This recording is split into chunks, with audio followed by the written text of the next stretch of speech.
Welcome to the Geek Homeworld. I am your host, Ed, aka SavageTechman. We talk sci-fi, TV, movies, superheroes, and all from a geek perspective. You can find us on Blogger, Google+, Twitter, Facebook, YouTube. We're everywhere. Join the Geek Homeworld.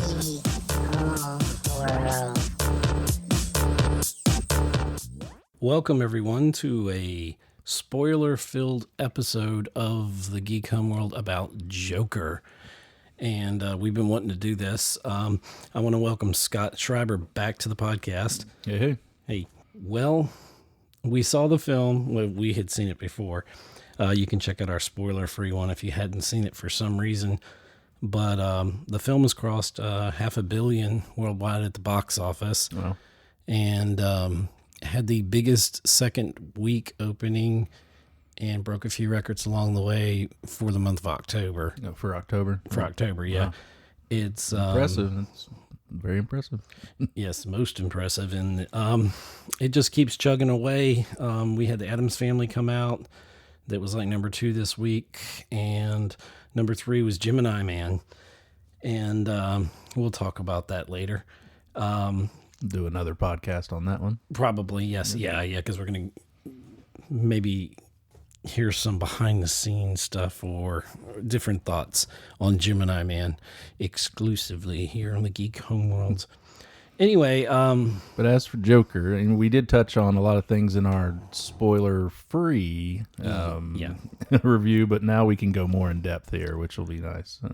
Yeah. I want to first off hit on the 3 movies that it is inspired by. Yeah, I would say inspired by. I mean, I'm kind of take exception to some critics saying that it's just copying or, just as an imitation of, I think as the critics are, kind of polarized by this. I think maybe because of the violence inciting that it could do, but which now feels like a ploy by the media to strum up, either brilliantly to strum up box office where it backfired in the sense that maybe they were trying to get some people worked up over it, but it's a brilliant film, and for anybody that says it's totally, there's some people out there that say it is basically Taxi Driver 2, that it totally lifted the script of Taxi Driver and King of Comedy. Yeah. In fact, even threw in Robert De Niro. I think, though, yes, it's inspired by, but I don't think it really lifts from it. It is its own story. It's about mental illness. And yes, right. Taxi Driver is about that too, but it's more about politics. This is more about society in general. Right. And how we cast aside people that we see as lesser than, It opens up, I think, it's a perfect opportunity to not focus so much on the violence, which the violence is a lot less than Rambo, like that came out that nobody complained about. That's what's frustrating, too, is that people say it's way too violent, and it's just, there are 3 violent scenes, right? And that's it. But they are shocking, and especially one, actually all 3 of them are shocking. But if any of that ever occurred in the mythos, but that's another thing we'll talk about in a sec. But it certainly draws from Taxi Driver. You've got the man that is slowly descending into madness, and then he finally reaches out it comes out in a violent way. So yes, there are those parallels. Obviously, you got Scorsese and De Niro, and that actually another film that it draws heavily from is King of Comedy, another Scorsese De Niro, right? Which is it's an interesting little role reversal there, because in King of Comedy, De Niro plays the nut that is obsessed with the talk show host. Who's Jerry Lewis. who's played by Jerry Lewis in that. So this is interesting because De Niro in Joker is the talk show host that Arthur Fleck is obsessed with. So. And it's kind of weird in a way, but coincidence or whatever, but recently Robert De Niro came out and basically said all the Marvel films, he's never seen one, he claims. Scorsese. Who did I say? De Niro, I think. Well, you might have said Scorsese. I meant to say Scorsese. But yeah, Scorsese said it. Yeah, and basically they're kind of fluff to him or whatever, not real filmmaking. And of course, that upset all the fanboys and girls. Yeah, I mean, he kind of has a point to an extent. Yeah. I get what he's trying to say, but he kind of went as far as to say that they don't belong in the theaters at all, right? Which is taking it a little to the extreme. Well, it is. And then also another fact that... and by they, I mean the Marvel movies. Right, the Marvel films. So if Joker is inspired by, let's say, or whatever, not that it lifts, I don't want to say that it lifts because it doesn't, but it's not Taxi Driver 2, but that's a Scorsese film. So does he? I wonder if he likes Joker. I wonder if he's seen Joker. And it seems, and he's a great filmmaker, Scorsese. I mean, a lot of his stuff I seem to be a fanboy of. I think he specifically signaled out Marvel. Right. So I think that's the big distinction there. He's thinking that, and he likened them to theme parks or amusement parks, which I thought was a clever analogy, but I still think he went a little too far. Poking at Disney theme parks. Yeah, that's absolutely. But I mean, when you're of his caliber, you can say things like that, even if they are somewhat correct or somewhat incorrect. But another film it drew off of from the 70s was Network. And we can talk specifically about why. Like I kind of almost spoiled it in our first one. We were so on the line there, and I so wanted to go farther. But with Network, at the end, there is a mass, a shooting on live air. It's on TV, just like in the ending of Joker, which is, it's extremely shocking when it happens. You kind of see it coming. Like you said you thought he still was going to shoot himself, but yeah, I kind of, you kind of see that descent into madness, and it's like, and then from what De Niro's character is saying to him, you're like, okay.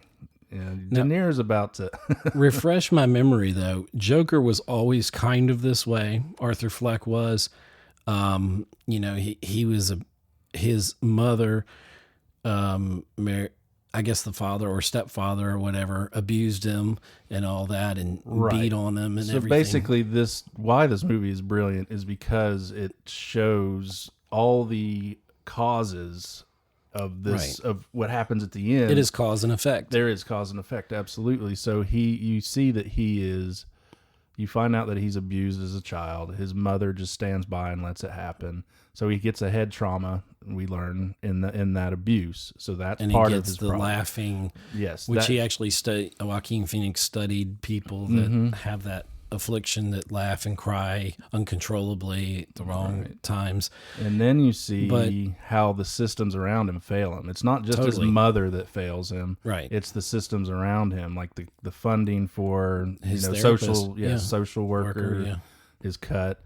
He doesn't know how to get his meds then, so he ends up going off his meds. He easily gets a gun. Even though his friend knows he's disturbed. So it talks about, mental illness and access to guns and stuff like that. But one of the points I wanted to make is, and you might have to refresh my memory because it's been a while since I've actually seen Taxi Driver. Okay.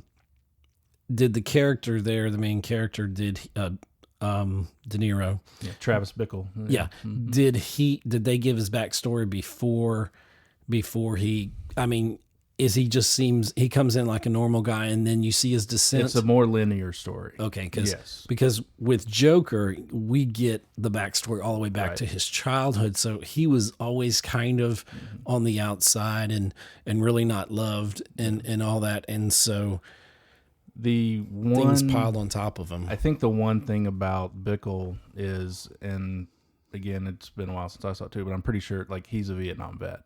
So I think that is the one main thing of his backstory that you need, people get, and and that's understandable. If anything, it makes me want to go back and watch King of Comedy, Taxi Driver, and Network. And it's funny because I do remember watching all of those films, but it's been It's probably been over a decade that I've like sat down and really watched them. And what's great about those three films that they draw from, that is inspired by, is that it is about society and, you know, and being not okay with what's going on around you. Right. Because in Network, the line, you know, the famous line is, "I'm mad as hell and I'm not going to take it anymore." I mean, Joker, that's arguably his stance at the end. Right. He's like, F it, you know. At the end, he's like, he comes into his own. He's this new persona, and he's found adoring fans, you know, and that speaks to like social media. Which he wasn't There's even. so many things that. What's crazy about that was he's not even going for that. He's like, he's not even trying. He wants to kill himself. Yeah. I mean, that ultimately he wants to end his own life. And he actually is more, and he says in the film that he is more comfortable being locked up. Locked up, absolutely. Yeah. And we have a flashback where he's banging his head against the glass in there. Yeah. And I mean, so this is a deranged person, and this is a person that, like you said, society failed. Yeah. And you know, there is the controversy out there that was the one that, with the FBI warning and such like that, you know, that this is, could lead some, what they call incels, you know, people that are not, that feel cut off from society and they live in their own little world, and they could not literally, but they go around and they're figuratively, they're invisible to society. Yeah. You know, society doesn't care about them. They don't matter as society sees it, or how they perceive how society sees them. And, you know, they don't really have friends, or if they do, they probably got something, you know, close to their personality or something like that. And, you know, there's just, I think Joker does a brilliant job of just taking a mirror and just showing the worst parts of what we are now. Yeah, I think it really shows our society's flaws. I mean, obviously this is set in Gotham, which is fictional. Which is always going to be a mess. However, and I'm not, forgive me if I don't know, is Gotham, was that the intention to be based on New York or Chicago, or? Well, I think that Tim Miller originally. Yeah. I think he based it on New York. I'm glad he didn't base it on Chicago, because then there would be too many parallels with the scenery. Well, I mean, in Dark Knight. In the comic book lore, Bob Kane. Was it supposed to be based on New York or Chicago, or is it just an amalgam? I think it's probably both. Okay, if that's the possible. Joker definitely makes it seem like New York, especially with the steps. I think that was intentional. And the steps are very symbolic. Like when he has to climb those steps, which is that's like a daily regiment. If you're a person with depression, anxiety, and stuff like that, you have to climb these social steps, and you know, gosh, it goes into so many parallels. And then when he's the Joker, he's descending those steps, and he's dancing, and he's very operatic with his movement. I went and saw it a second time, and I definitely caught on to that a little more. I saw those parallels from the beginning of like how he's beat down and how he ascends those stairs, and how he's just like, his shoulders are hung, and he's just, you know, he's beat down. Right. And then at the end, he's coming down those steps to Gary Glitter. And jock jams. When he comes around that corner there, and it's like he is like just he's accepted who he is. Hey, yeah, no, that was the one song I didn't, like you said, I didn't expect that. It worked in a weird kind of way. It did, because it's like this celebratory moment, you know, for him, where he's now he is Joker. He has embraced being Joker. For me, one of the most exciting things is when he's in Arkham, and he's, you know, you don't see the killing, but you see the bloody footprints as he walks around the corner. Yeah. And now Joaquin Phoenix, he had a lot of tragedies in his own life that he pulled from, like a lot of actors do. But I think he has now expressed interest in continuing the story. Oh, that's good. Good. And there's rumors of a trilogy, and then, you know, my fear is, it's great how they did the thing with Bruce Wayne and his parents getting killed. And what was interesting was, it was not Joaquin Phoenix's character. It wasn't Arthur Fleck that did it. It was one of his disciples in a way. I almost said disciples, or followers. Yeah. It was without using religious. I don't know, disciples, whatever, you know. And the Joker, like they say in Dark Knight, Alfred says to Bruce Wayne, he said, talking about the mob and everything in Gotham, he's like, basically, you wore them down to nothing until they got desperate and they turned to this guy that you don't understand. And Batman doesn't get the Joker. He's like, he's just some guy that dresses up in makeup and loves to show his face. He just wants, people to say, hey, look at me. But we find out, of course, Heath Ledger's Joker is much deeper than that. And there's a theory out there that he actually saved Gotham, that he's actually the hero of the Dark Knight. But that's a different tangent altogether. I mean, but back to talking about Joker, I like the realism of it. I mean, it's a disturbing film. I've only seen it once, and I've really been wanting to go back. I just haven't had time to go see it again. But I plan to. It does pull a lot from The Killing Joke, also novelization, absolutely. which, especially we've talked about. Giving him a name of Arthur Fleck and doing a story of him being wants to be a stand-up comedian. And it basically ends, spoiler alert, in case you're going to read it. Are you going to read it?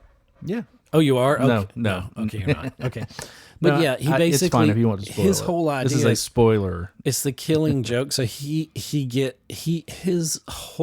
find out his whole reason for all the terrible things he did is because he wants to make Batman laugh. And in the end, Batman giggles. Okay. It's like at the end of it, and it's like, or something, or like smiles or something. And it's this weird thing, but you're like, really, all of that carnage just to get to that? And that just shows how single-mindedly, see, this is the thing. The Joker that Heath Ledger plays, he says that he's so random and everything, and he's not. He's the most methodical Joker there is. I mean, because all these things that happen, he said he's just like a dog chasing cars. If he caught one, he wouldn't know what to do with. But everything is meticulously planned from the first scene with the guys breaking in and the bus and all that into the bank and all the way to the end.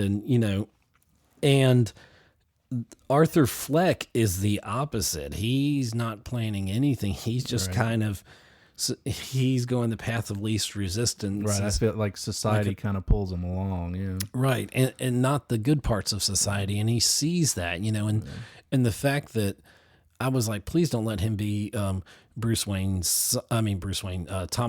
son. So let's talk about that more. I actually am intrigued by that. I would kind of dig that if he were. And I think there's still a question mark with that, even though they explain that he was adopted and abused by the man that his mother was with. You do see a photo near the end of the movie of his mother, and he turns it over, and it says, great smile or something, love, TW. So there is that hint that maybe it's all true. So did she write that? You see, we don't know. That's right. See, and that's what I love about this film. There's the ambiguousness of it. Yeah, because people were like, some fans were like, well, I don't want to see an origin of the Joker, because that's been his thing. Is Heath Ledger taught his Joker. He's like, you want to know how I got these scars, and he has different stories for different people. Yeah. So but we've never really gotten an origin story, right? And that's why I think we need it. I think we need it too. But the thing is, maybe I'm trying to figure out the point. Like, if when he got in the refrigerator, was the rest of it? Did he imagine the rest? Was he in Arkham? Heard that theory. I think if that theory is true, it takes away from the entire film. I think that's.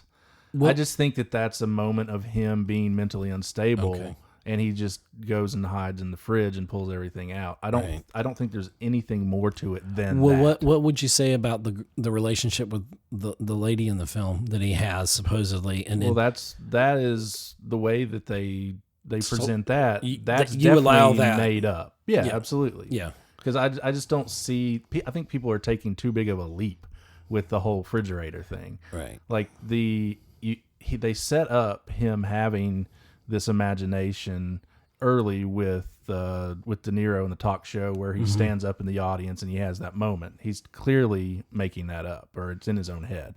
And then clearly with the woman, he made that whole relationship up too. But because she comes in and says, "You're in the wrong apartment. your name is Arthur, right? And you're like, oh, okay. He just imagined all this.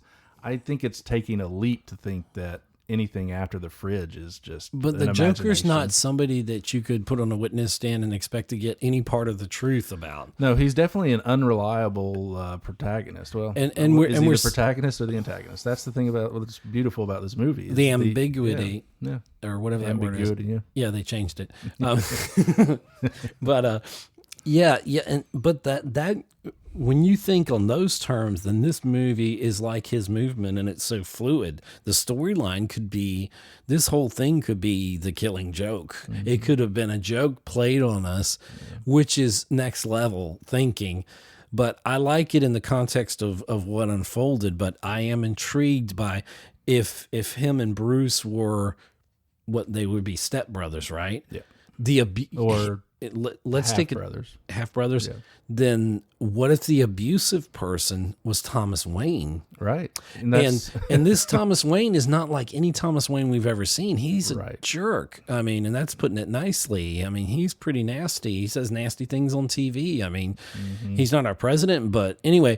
No, when he calls everybody clowns. Yeah. And that's a reflection on our current leadership. But anyway, I don't know. It's a different take on Thomas Wayne, and it makes me wonder, is it possible that they are brothers? And I think it's open to interpretation, especially the timing of when they show that photo. That's right at the end, like right before he goes to the TV show. He's looking at that photo. And that's after we've established that he was adopted, abused, and he wasn't Wayne's son. So showing that picture again is like, wait a minute, maybe we're all being lied to. I mean, that's certainly in the possibility. There's so many possible, in hindsight, so many possible twists and turns, and it's like M. Night Shyamalan on like Speed or something. Did this happen? Did this happen? Oh no, this is connected. So I mean, I'm fascinated by it, and someone did say to me recently, well, the movie's only big because of the controversy around it. I kind of see where they're coming from, but again, I think I said this on our, spoiler free, is that the audience is built in. It's there. People are going to go see this anyway. And then people were talking about it. Some people were talking about it because it was violent and shocking to them. I think most people were talking about it because it's brilliant filmmaking. Right. That's what the point I wanted to make. It was, and I think I said this to this person, I said that might have given it, any publicity, good or bad, can sell things. Unfortunately, it's not just the good stuff, the accolades, but this thing was getting accolades up and down. Right. It won Best Film at the Venice Film Festival. I definitely see Oscar nominations in the future. I think it's a crime if he doesn't get at least a nomination for Best Actor. Oh, yeah. And he'll definitely be nominated. It'll be interesting to see what else is out there this year that could even compete with him. I don't see anything right now that could compete with him. Maybe Leonardo DiCaprio in Once Upon a Time in Hollywood's the only contender right now. Yeah, and my thought is Brad Pitt in that, but you said he would be more supporting actor. Would get supporting, and I would be happy. I'd be happy either way. Yeah. And so yeah, I mean, obviously Joaquin is brilliant in this. He's brilliant in the past. Like we touched on, some of his past films, Walk the Line, and oh yeah, that's true. I mean, he's been an amazing actor for a while, and I think he's had 3 or 4 nominations. Well, he's never won one. I like him in Signs, but he is so much better in this. But he worked in Signs as that character, as that brother that that was unsure of himself, and he's really, I think, grown as an actor tremendously. And a point that I would like to make about Joaquin, and this kind of ties into maybe if there's going to be more of these movies too, is that originally this was just supposed to be a standalone. Right. And Todd Phillips, the director, even said that they didn't want to bring Joaquin Phoenix into the DC universe. They wanted to bring the DC into the Joaquin Phoenix universe. So, and I think that was a cool way to look at it, standalone. That is interesting, but now we have this success. People really resonate with his performance. Really. But here's the thing, though. he set the bar or reset the bar again, like for the Joker, just like Heath Ledger did. Yeah. And we've seen how when DC went dark, basically, the fans were divided at best, and then by the time we get to Justice League, it's all like Batman and Robin. But it's probably worse. Might be one of the worst films ever. Just all that hugabaloo about it, about Justice League. But anyway, I don't know that I want. I think here's my point. I think that Joaquin Phoenix's Arthur Fleck, his Joker, is dark in its universe, but when you start bringing mystical and fantastic stuff like a Kryptonian into it, Superman, and you start bringing Wonder Woman into that universe, I almost feel like it almost devalues the Joker itself, his character. He's going to have to change, even if they come to his universe, kind of. Right. Now, I agree with you there. If they do this, they have to do it. They have to do it right. They have to keep this tone. Mm-hmm. and not go bonkers with it. That's why I think it's going to be hard to keep going, because next movie for DC is Birds of Prey.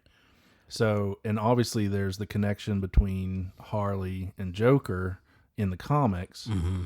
So it's almost a no-brainer to bring those two characters together, especially because people love Margot Robbie as Harley. I do. But the tones are so different. So I don't know how it would even work. I think this. I feel like this is a masterpiece that just needs to end with it standalone and let him walk off and let our imaginations go crazy. Yeah. And you make your fan films, of what happens. Make your stories about what happens. Does Bruce Wayne end up in Arkham Asylum or something for treatment, and then him and Arthur hook up somehow, as friends or whatever. But even though I think of the age difference, what would we put Arthur Fleck at? Would he be about 40, the Joker? Yeah, I'd say probably. And then Bruce 40. Was probably, I'm going to say about 10. 10, early teens. So maybe 30 years difference. And I don't think in like The Killing Joke or anything else. Not that it has to follow that. I think they were pretty much the same age. I didn't really think about that. I'd have to reread it. But that makes some people the speculation that the Joker that we get will be inspired by Arthur Fleck's Joker, like maybe one of those acolytes of his or whatever. It could very well be the man who shoots Wayne's parents. He could be Joker. Yeah, he could be the next Joker, but I don't know. I want to see Joker continued the way Joker was presented to us. Right, yeah. But I don't. But bringing in superheroes like Superman could, snap his neck or hit him with heat vision or whatever he wants to do in like a millisecond, and the movie be over. The realism. It takes away the entire realism of it, because when you, and that dark tone works for Joker. It doesn't work for Superman. We've seen that. Mm-hmm. It doesn't work for Wonder Woman. It doesn't work for if you bring an Aquaman. Yeah, I can't even remember his name. Yeah. And what's interesting is DC is. I think they're knocking it out of the park. Shazam was a fun film. That was a nice little sleeper. But it works in that in how that personality of Billy Batson is and his friends. It feels more kid friendly. It's not Joker level. It's not, Aquaman works in his own universe and he can be a badass, but he's not Jason Momoa. Mm-hmm. Okay, yeah, he's not on that level that like Joaquin Phoenix is. I don't even think as an actor, no. And so No. When you take someone like the Joker, they all seem like, I don't mean this in a bad way to tick everybody off, but they seem like the Marvel Universe, even the worst of the villains.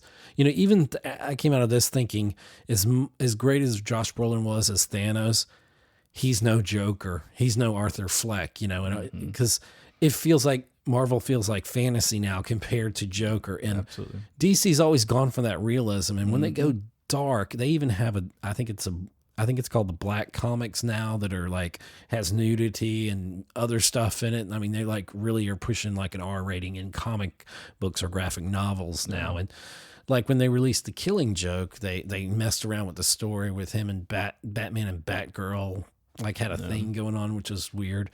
And it got an R rating, and it was like one of the first R rated cartoon adaptations that DC has done. And a lot of people didn't like it because of how they messed with the storyline. But, you know,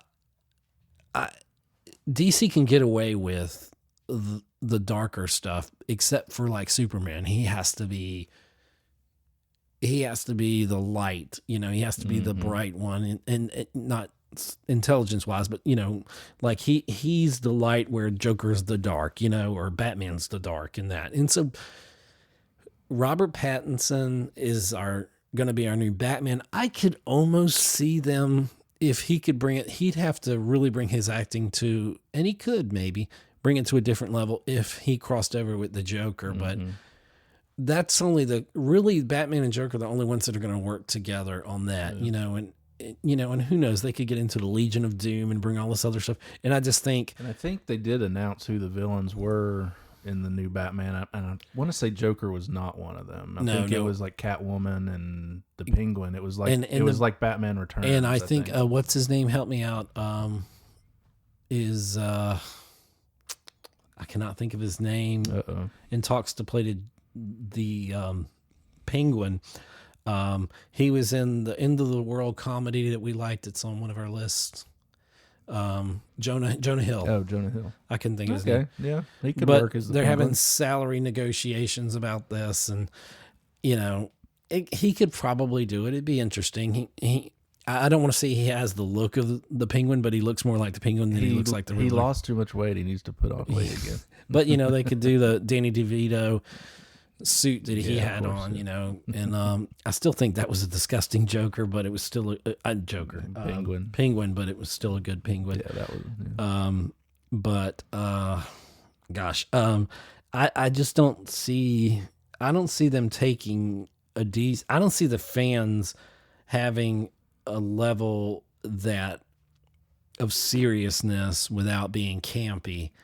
Yeah. By bringing the Justice League into it, or, you know, maybe Batman, but they'd have to go really hard R rating with Batman, and you know, I don't know that Robert Pattinson could hold his own against Joaquin. Yeah. I just, you know, I think we need to leave it alone, but I think there's a part of me too much. I feel like as much as you want to see more of Joaquin in this role, it might hurt the legacy of the film if you keep going, almost like The Matrix, you know.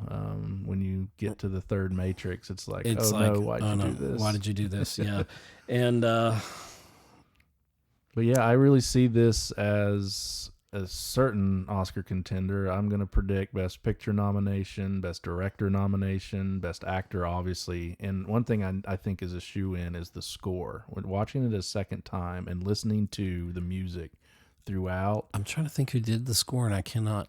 I don't know, and forgive us for not knowing that right now. But I think that he or she, whoever it is, will get a shoe-in nomination for the score. It just sets the tone so perfectly. You and I may have mentioned this, and this is along the same lines, but usually it seems like the director and the picture don't always match up. Not recently. I like back in the day, in the good old days. Yeah, before political correctness. and Best Picture and Director always lined up, and it makes sense. You got the best movie, then that director deserves it too. But now we've got this. Let's share, and let's everybody gets an award. So it seems like the Best Picture has been going to the socially conscious film, while Best Director goes to the actual best film, you know? And it was because, you know, and that happened with, and I'm sorry, but with La La Land was better than Moonlight, but Moonlight was more socially conscious.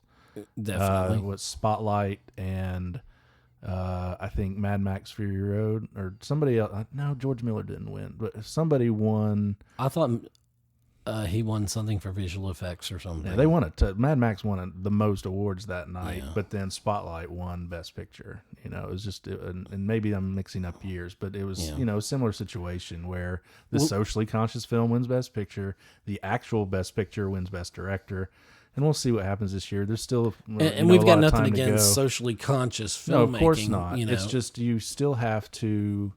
It still has to be entertaining. I felt like while Spotlight and Moonlight are both important stories, they are slow and somewhat boring movies, and they don't hit you. I watched Moonlight and I was kind of bored by it. I get the social relevance and importance of the film, but as a film, it didn't really entertain me. I don't feel like it took me anywhere differently than, you know, the story-wise. I'm not going to go watch Moonlight again. Me either. I'll probably watch La La Land probably 10 more times in my life. And I haven't. But that's a Hollywood's kind of picture, you know what I mean?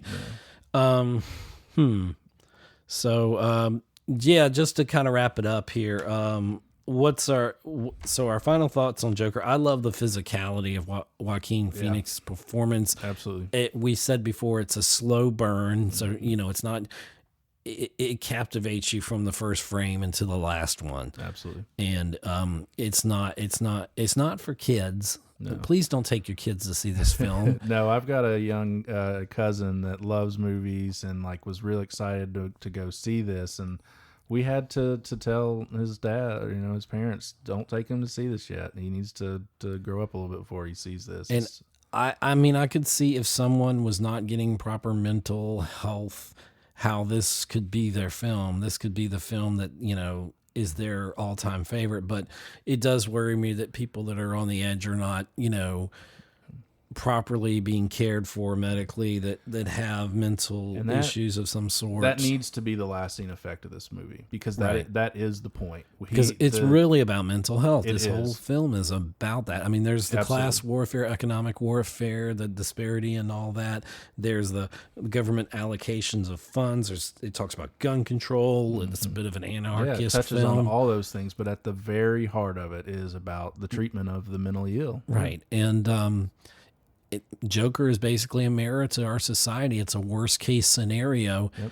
And I hope that people look at this. It is just a film, right? But it should spur some talking points about what we as a country can do better, as the world, what we can do better to take care of those that have mental issues and stuff like that. And exactly. And that's what the best films do. They make you ask questions. They get you thinking. They get you talking. And Joker certainly does. And it's socially conscious all over the place. And so, if you hadn't seen Joker and I tell you, I'm almost 50, so I was disturbed by the film, but disturbing. So I don't know what the appropriate age is. I know you need to be at least a young adult to see this, certainly not for kids for the bit of violence, the little bit of violence in it, but it's still, violence. And, this isn't Walking Dead stuff. This is more graphic than that. And it's shocking because you're in that mindset. And I came out of that Joker feeling numb, and I couldn't even really talk about it or formulate my thoughts because I was so moved by the film itself. So, and obviously with almost $500 million at the box office, a lot of people around the world are captivated by Joker. So, that's our final thoughts, and we're going to wrap it up. Let us know what you think. You can find us at geekhomeworld.libsyn.com. That's the main site. We're on Twitter at Geek Homeworld and all over the place. Facebook, go ahead and like that page over there if you want to. Actually, you should, okay? Geek Homeworld on Facebook. And thank you very much. And thank you, Scott Schreiber, for joining me. My pleasure. And we finally get to spoil the film. But Joker, it's phenomenal. All right. Thanks. Thanks for listening to another episode of the Geek Homeworld with your host, SavageTechman.